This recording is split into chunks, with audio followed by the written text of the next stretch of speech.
So in last class we are dealing with, we are talking about, I hope so, we are talking about synchronous generator, regulation of synchronous generator. ठीक है? In the last class we are discussing about synchronous generator और what do you mean by regulation of synchronous generator, उसके बारे में हमने पढ़ा था. और we have seen that कि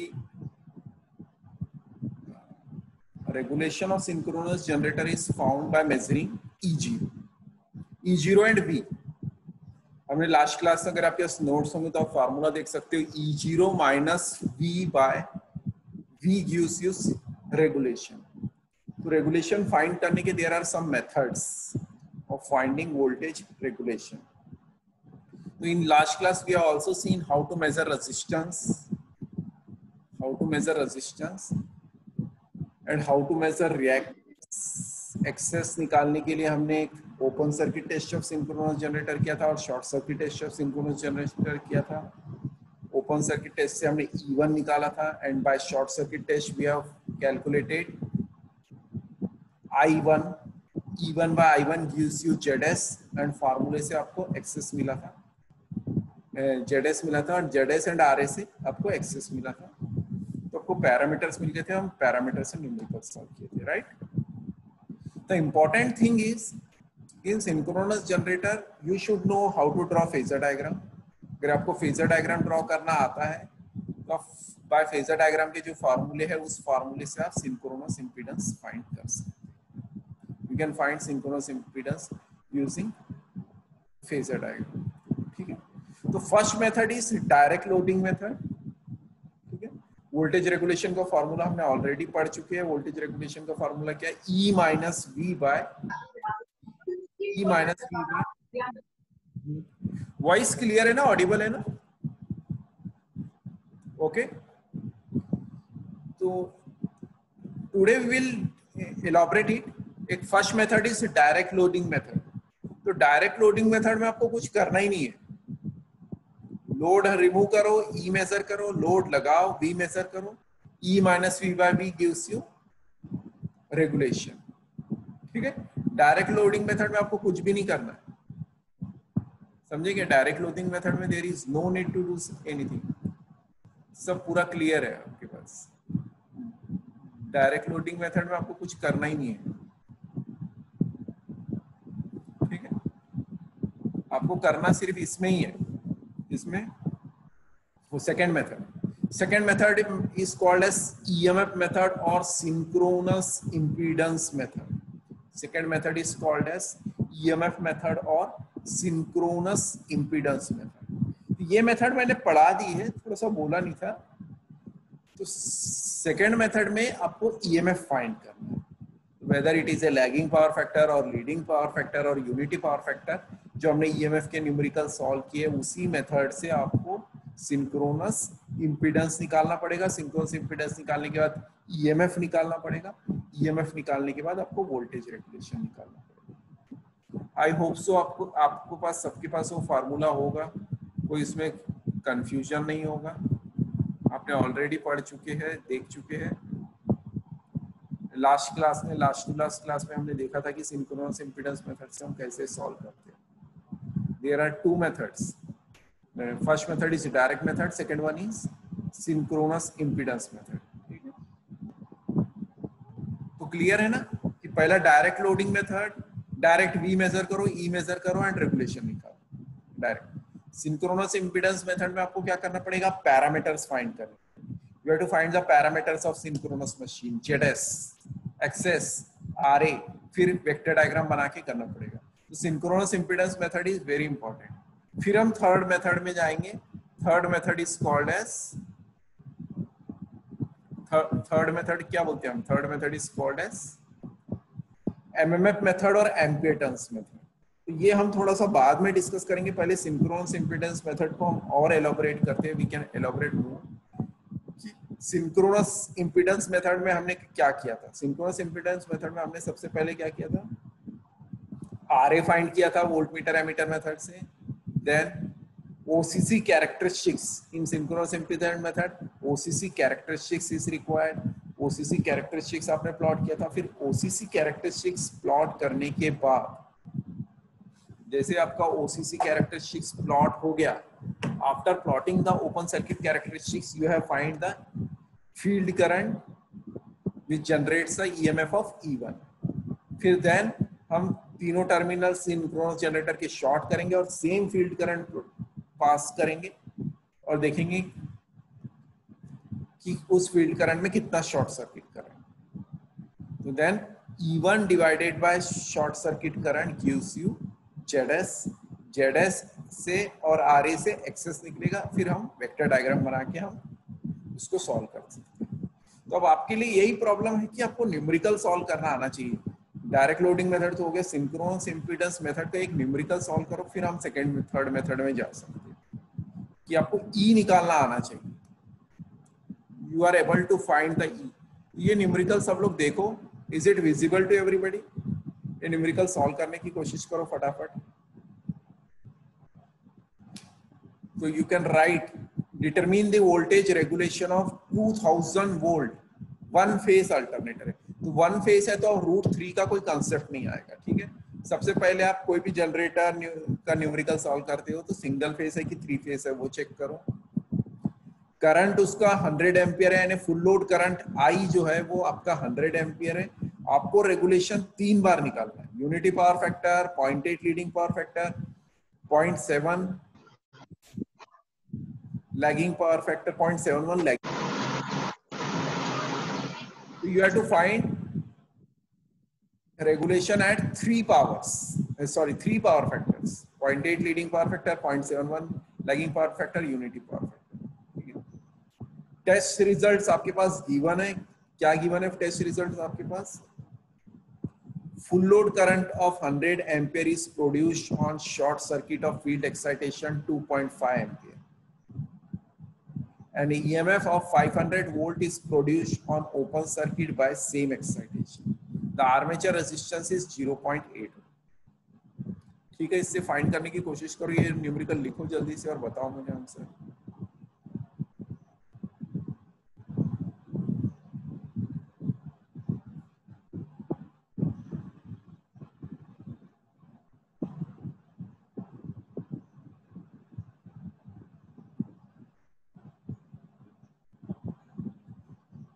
सबसे पहले आप क्या फाइंड करोगे? RA 0.8 लिखो। ZS सबसे पहले आप RA फाइंड करोगे। ये न्यूमेरिकल सॉल्व कर लिए मींस आपका सब पूरा फेजर डायग्राम वगैरह हो गया और आप you understood how to solve this. First step is find RA find कर। RA लिखो। RA कितना हुआ? RA की वैल्यू क्या हुई आपकी? RA इज 0.8, ठीक है। देन ZS निकालो। ZS कैसे निकलेगा? ओपन सर्किट वोल्टेज कितना है वो टेस्ट दिया है, टेस्ट रिजल्ट दिया है। तो ZS कितना होगा? 500 volt divided by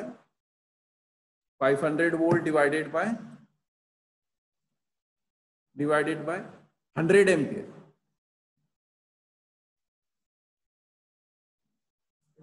RA given है 0.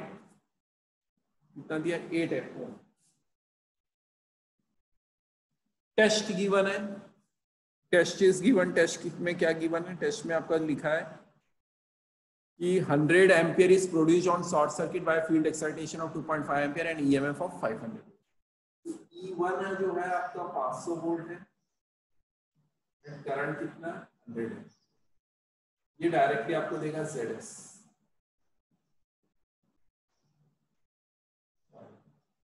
एक्सेस बताओ। ZS square minus RA square. XS कितना हो जाएगा?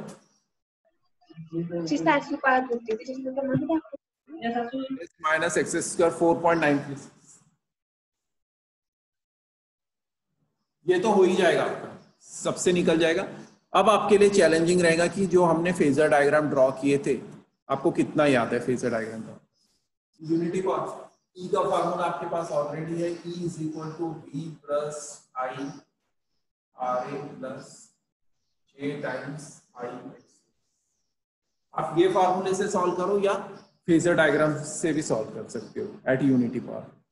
अगर फेजर डायग्राम से सॉल्व करोगे यूनिटी पावर फैक्टर में क्या होगा, we I,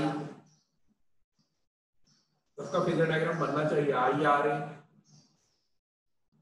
I XS mu C E naught, और ई जो और नो लोड बोले तो ई नॉट भी, ई नॉट क्या हो जाएगा, E naught square is equal to E plus I R A square plus I X S. सबके पास आई भी है, आई एक्सेस भी है, ठीक है। स्क्रीन शेयर नहीं किया, स्क्रीन नहीं दिख रही है,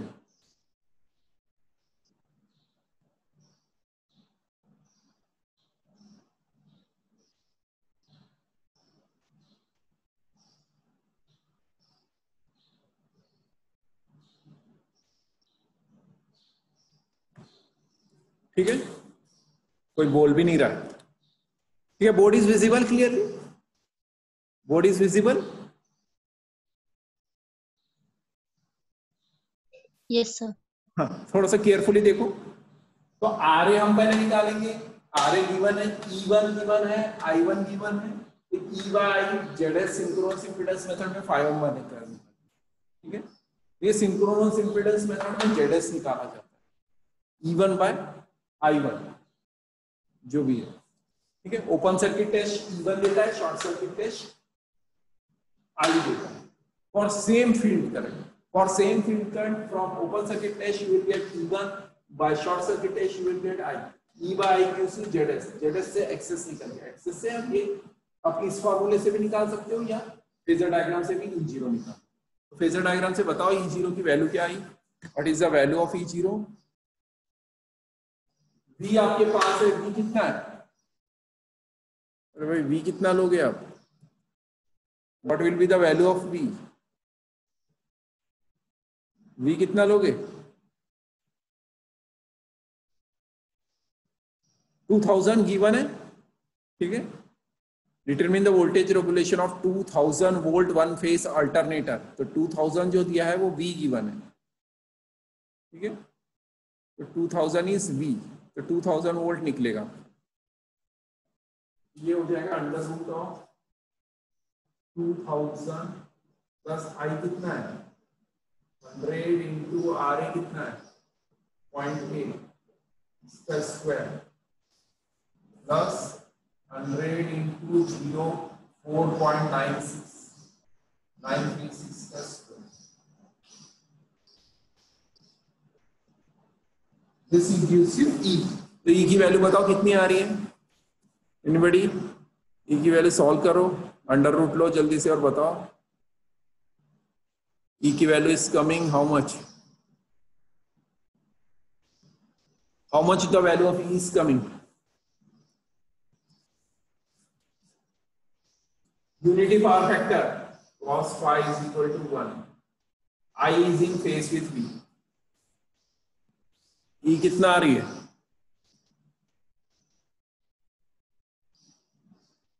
टू 2140 आ रहा है, चेक करो देखो 2140 आएगा, 2140। ये न्यूमेरिकल आता है एग्जाम में, सिंक्रोनस इंपीडेंस मेथड और फेजर डायग्राम के थ्रू आपको वोल्टेज रेगुलेशन निकालना या ई निकालना। तो वोल्टेज रेगुलेशन क्या हो जाएगा, regulation percent regulation V0 minus V by 2140 minus 2000 divided by 2. It's coming around 7%. I think answer is coming 7%. 140 divided by 2 7%. तो 7% आंसर आएगा। ये न्यूमेरिकल सॉल्व करना आना चाहिए मशीन का। तो आप लोग सॉल्व नहीं करते, इसलिए मैं बोर्ड में करवा रहा हूँ कि आपको न्यूमेरिकल्स हमेशा सॉल्व करना है, ठीक है। इस फॉर्मूला से भी कर सकते हैं, you can apply this formula also. I का एंगल 0 ले लो, आर ए ले लो, जे आई एक्सिस ले लो, इससे मैग्नीट्यूड और एंगल आ जाएगा, मैग्नीट्यूड 2140 आ जाएगा। अभी मैंने ये फार्मूला यूज नहीं किया, ये फार्मूला से भी आप कर सकते। ये 0 निकालने के लिए क्या होगा, 2000 प्लस आई कितना है 100 एंगल 0 लेना पड़ेगा, R A 0.7 0.8 plus J times 100 into XS कितना है 4.936। इसको आप सॉल्व करोगे पोलर फॉर्म में तो आंसर आएगा 2140 एट एन एंगल। एंगल कितना है बताओ, इससे भी आप 0 का निकाल। तो we are studying both two methods in parallel, ठीक है, बाय दिस इक्वेशन और by this vector method under root. दोनों मोर और लेस सेम है, both the methods are same, both the methods are same।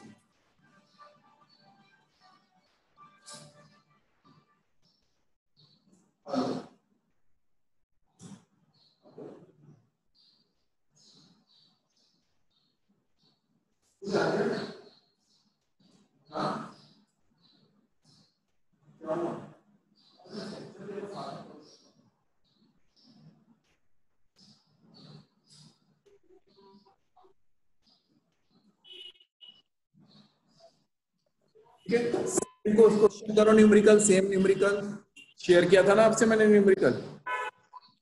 For power factor change करो, power factor change करोगे तो क्या होगा,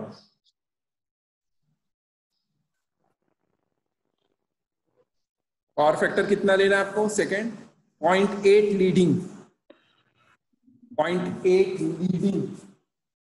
तो लीडिंग पावर फैक्टर में कैसे करोगे,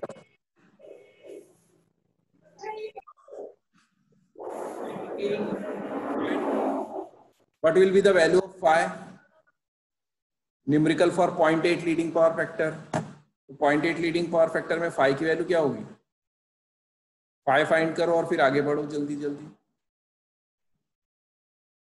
0.8 लीडिंग पावर फैक्टर में काम करो, 0.8 लीडिंग, ठीक है। किसी को कंफ्यूजन है तो पूछो।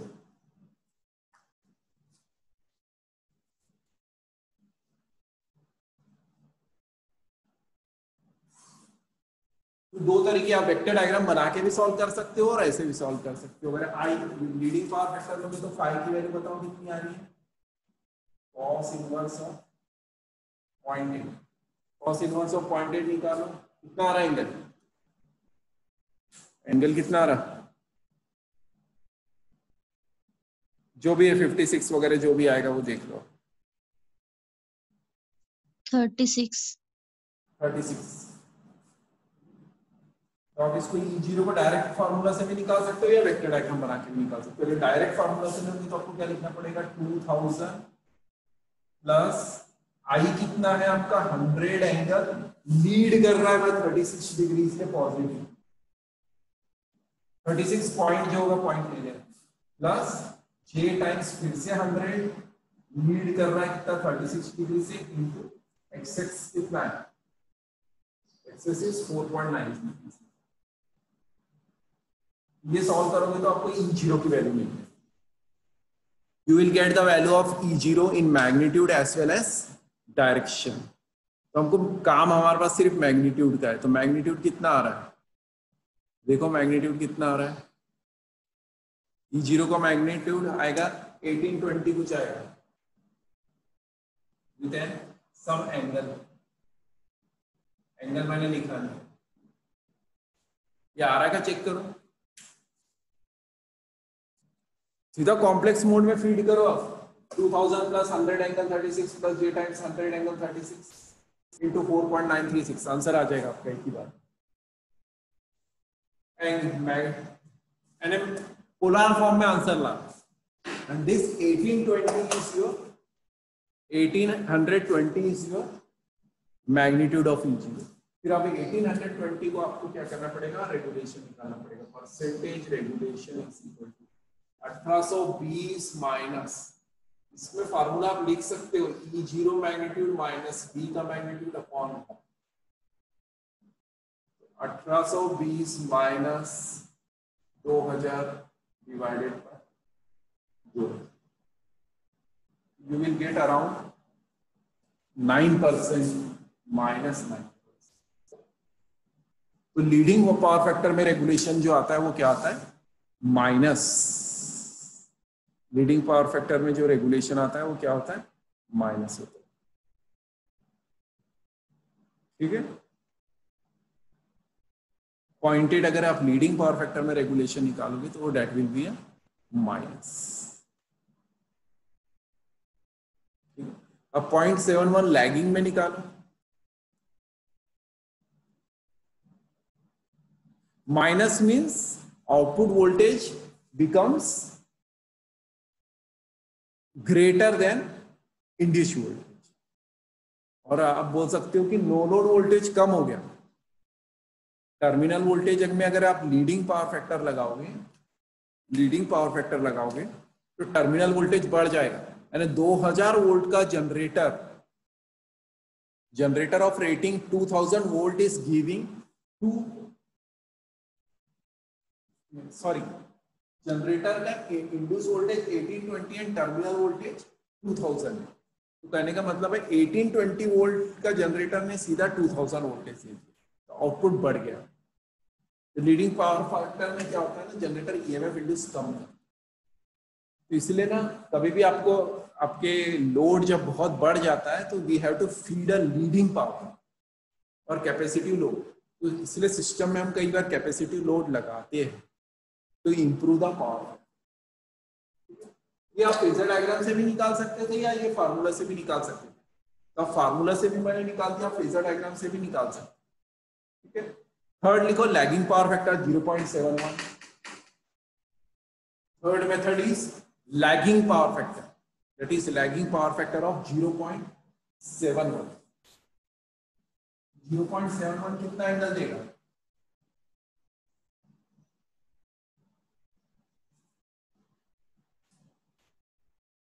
Power factor lagging 0.7। ये न्यूमेरिकल में इसलिए करा रहा हूं कि इसकी अंडरस्टैंडिंग आपको रहना चाहिए। फेजर डायग्राम सबको बनाना आना चाहिए। अगर आपको फेजर डायग्राम बनाना नहीं आ रहा तो फिर वो आगे पढ़ के कोई फायदा नहीं है। जो एम्पियर टर्न्स मेथड में थोड़ा सा और कॉम्प्लिकेटेड रहेगा फेजर डायग्राम, उसको हम थोड़ा सा देखेंगे, that will be more complicated. ठीक है, for drawing phasor diagram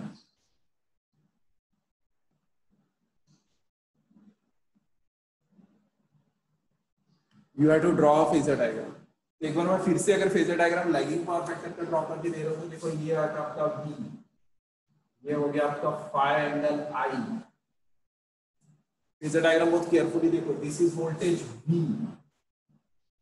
this is phasor phi, lagging by angle phi, phi से आप लैग कर रहा है। आइए आ रही क्या हो जाएगा, I के डायरेक्शन में, I एक्सेस परपेंडिकुलर डायरेक्शन में, E0 सीधा आप इसका ट्राइंगल बना लो तो आपको E0 मिल जाएगा। E0 square is equal to V cos phi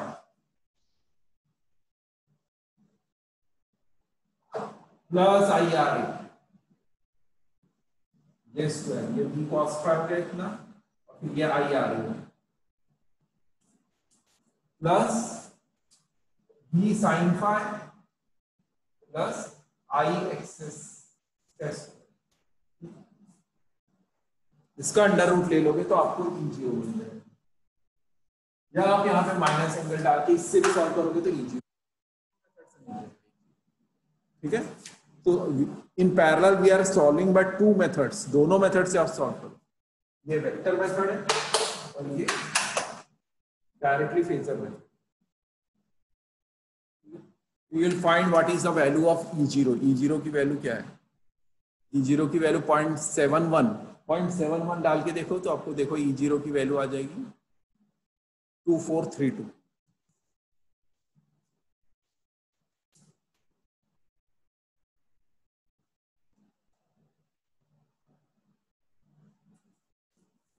2432 eight N some angle, ठीक है, आप एंगल निकालोगे तो एंगल निकलेगा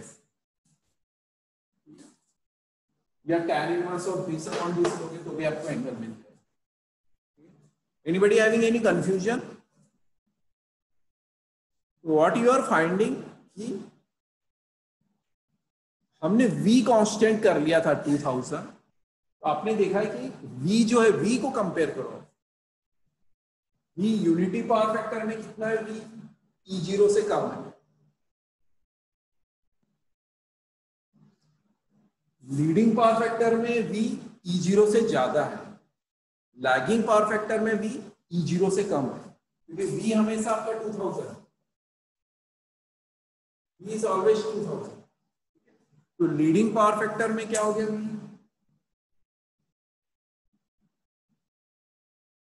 E0 से कंपेयर करोगे तो ज्यादा है, लैगिंग पावर फैक्टर में E0 क्या है, 2400 है, तो 2400 से कम है, एंड यूनिटी पावर फैक्टर में भी कम है।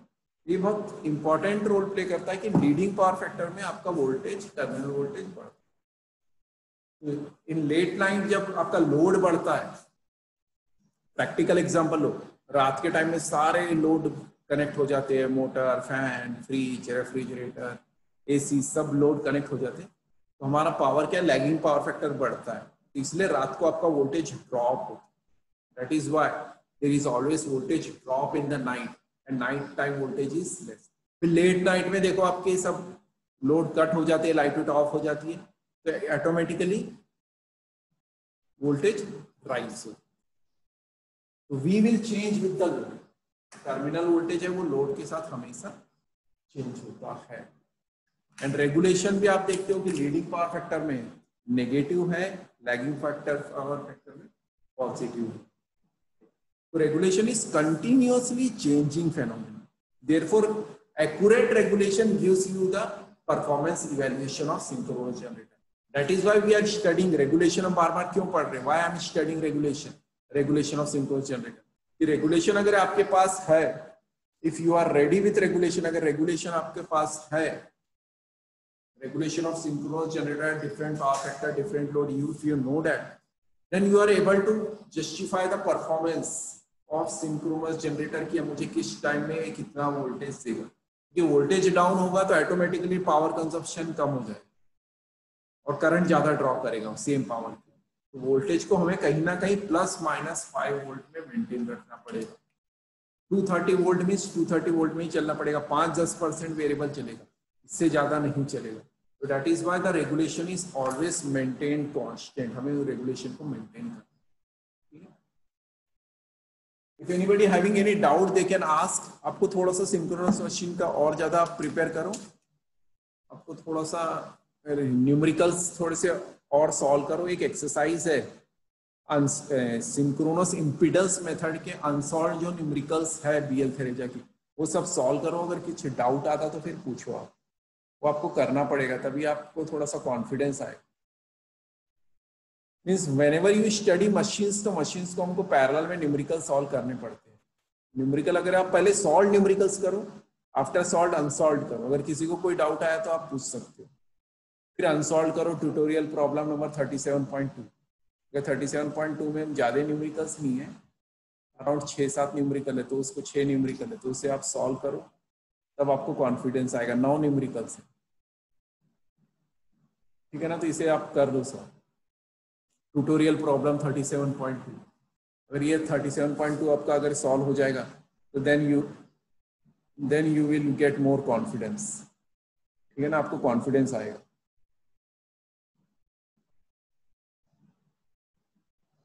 ठीक है, tutorial number 37.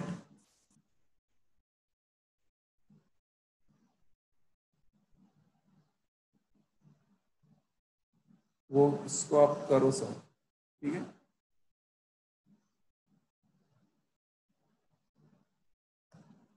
Tutorial problem number 37.2 पहले तो सॉल्व करो, सॉल्व न्यूमेरिकल करने के बाद अनसॉल्व न्यूमेरिकल करो, क्योंकि हमें बहुत फास्ट भी नहीं पढ़ना है, धीरे धीरे पढ़ना है। We have lot of time, अभी हम लोग we are in the month of July only. लेकिन आप लोग अगर समझ नहीं रहे हो तो फिर कोई फायदा नहीं। This numericals, try to solve this practice problems को आप सॉल्व करो, कंप्लीट करो। ये डाउट आता है तो हम क्लास में डिस्कस करते हैं।